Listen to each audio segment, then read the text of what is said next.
Hello रखले प्रभु हो घरे सभा तो भरे सभा दरबार सार दे कि पहले तुझे मनाऊं मैं आय के बिराजो कंठ में मैया विराज सते से किस्मत न भैया और धन है हमार तकदीर एक राम पुनार को समय आई के अवसर मिले मोर संगवारी भैया कुमार सिंह तो ऐसा मोर से बरिश बोल भाई मैं भगवान के भजन टूटी पुटी अपन शब्द में सुना रहे मोर भैया कुमार सिंह ये कुमार सिंह ये कहाँ चल दी बेईमान है कथा अरे अभी बढ़िया के मोरसन में मस्त नाचत गाता आदि से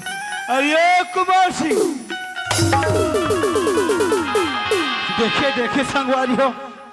कैसे बाबू वो देख दुनिया ले पुनार को सब भैया वाले बन बढ़िया मड़ई में रखे औजार रखे और बढ़िया तो नाचा करे बोला है अब यहाँ आके थे फसल सुधा था तेरे एक साथी के हर बाबू एकदम रोज के कार्यक्रम चलत रहे देख सुन के खावे कह के लेकिन वो कहने लग कहाँ मानते भैया हो मार 2 दिन पत्नी भात लखा है और यहाँ आके फसल सुधा थे तैया के सियान मन का है अरे ये बाबू लातों के भूत बातों में नहीं माने कहीं से भी बात संगवारी हो यह बात में नहीं मानने वाला है लगते मुझे लाते में जगाना पड़ी ये भैया कुमार सिंह अरे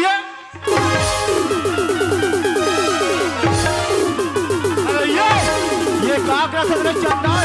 अरे हो गया रे कोई बात अरे कुमार सिंह अरे हो गया रे अबर घुस्से कर घुस्से तो देख जानो मानो कोई बहुत बड़े गलती करे तैसे पाप परत पड़े ताई तोर बड़े दाई का दिख और रमशीला भौजी अस्कावो नहीं सुशीला वाह मैं जान डराऊ जी ऐसे मैं कौन हो भैया ते बेंदाड़ी वाले राधू भैया अस्का अच्छा जय राम भैया जय राम दुनिया आगू रहले जय राम भैया जय राम कथे तो ये तोर का पासुर जय राम कहे और आगू पीछू दोनों चलते यानी कि ऑटोमेटिक भैया कुमार सिंह हाँ वैसा बात रहे संगवारी अरे ये गांव में आइन जी और सेमी को भी खाइन जी वहाँ रे सेमी को भी खाइन जी वाले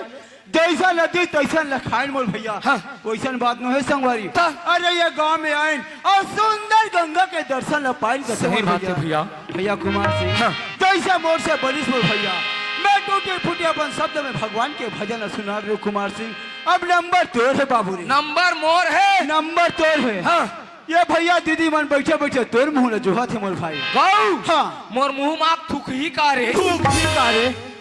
अरे कुमार सिंह हाँ वैसा बात रहे संगवारी ये पुनार कसा के भैया मन ये पुनार कसा के दीदी मन वो देख दुनिया बेंदारी बोलाहने में सर्रा ला जब के आज तक के पुचुर कूदा थे अरे कोई नाम भगवान के भजन सुना देती कह के तोर मुँह लता का थे ऐसे हाँ। तो सुनबे चल सुना बोल चल सुन हो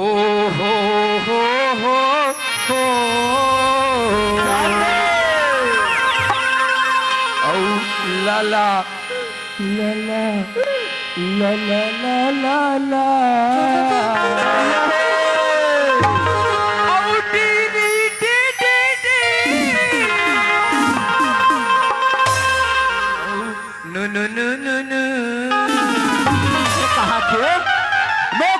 भगवान के भजन ला सुना तो के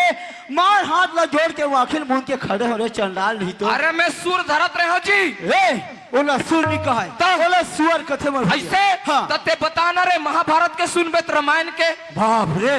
तोला महाभारत खेलो का थे जी भाई रे हाँ मैं बचपन के रामायण सुनैया मोर भाई ते मोला रामायण के बाद में बता दे ऐसे हाँ तो चल सुना मोर भैया मोला तोर पर लगे है बानी रे मोला तोर पर लगे है बानी रे मोला तोर पर लगे है बानी रे मोला तोर पर लगे है बानी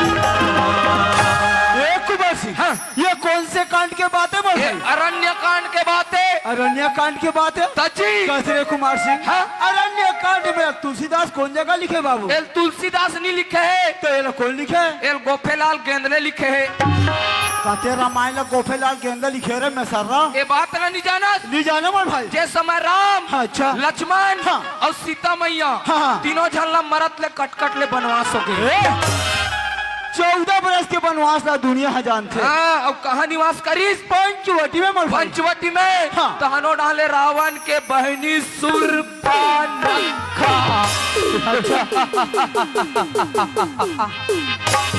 वहाँ रे सुरपनखा वहाँ पहुँच गए अच्छा तजी हाँ। ऐसे रूप बने कैसे रूप नहीं भाई माँ कसम रे हाँ। अभी डेट में ऐश्वर्या राय बिपाशा बसु फैल है कहते रामायण में ऐश्वर्या राय बेपासा पशु है का है रामायण अपन अपन हिसाब से बतावे तब मजा थी ऐसे तजी हाँ। राम और लक्ष्मण ला सुरपनखा देखी तहन का है बताओ क्या कहे मोर भाई हाँ ये टूरा मन है रे सेटिंग करे के लिए कहते रामायण में तो बस सेटिंग वाले लिखे बता तो भगवान कसम ते बने बता नि जम्मो पुनार कसम के भैया दीदी बन बैठे है ऐसा ठेंगा था के तो खुदे सीधा बेनारी को दी जावे बता लक्ष्मण भड़क गए हाँ तजी ऐसे सुरपनखा पर राक्षसी रूप में आ गए मतलब असली रूप में हाँ? हाँ और राम कर चल दी ऐसे तब ओत के बेर कीजिए का कीज में भाई मोला तोर पर लगे है बानी राम अच्छा मोला तोर पर लगे है बानी राम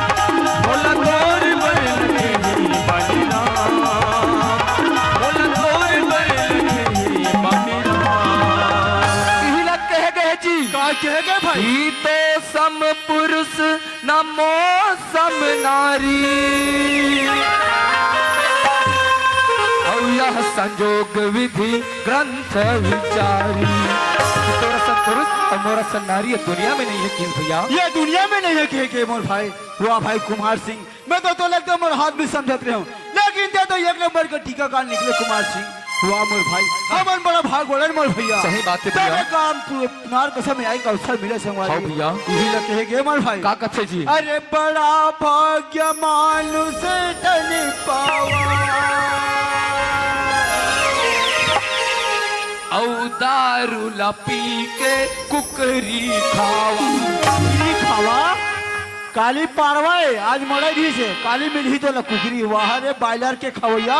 पोचहर खा खा टकरा हो गए मोला टीकम भैया बता है रे अच्छा पीने जुआर बायलर के व्यवस्था है रे हाँ हो गया वही करो हमें का ते जहाँ जाता तिहाँ व्यवस्था कर डाल था बाबू ए कुमार सिंह हाँ। वो खाए पी वाले व्यवस्था नहीं मोर भैया मैं आगे आगे चल तो ते मैं पीछे पीछे चल भैया बड़ा भाग्य मानुष तन पावा और सुर दुर्लभ सब ग्रंथ गावा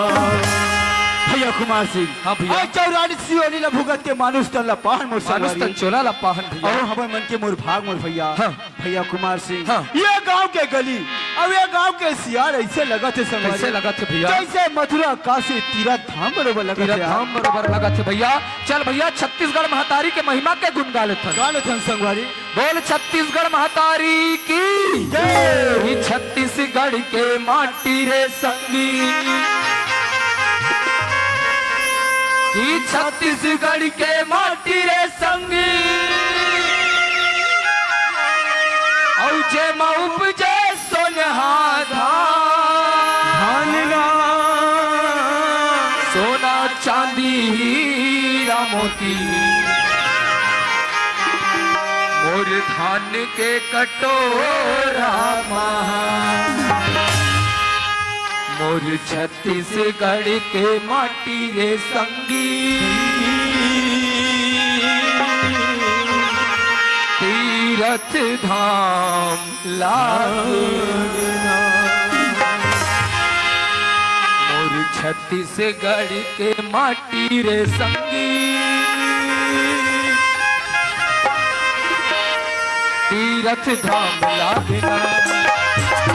छत्तीसगढ़ के माटी रे संगी हो तीरथ धाम लागना और छत्तीसगढ़ के माटी रे संगी हो तीरथ धाम लागना तीरथ धाम लागना तीरथ धाम लागना तीरथ धाम लागना तीरथ धाम लागना संगी हो तीरथ धाम लागेला।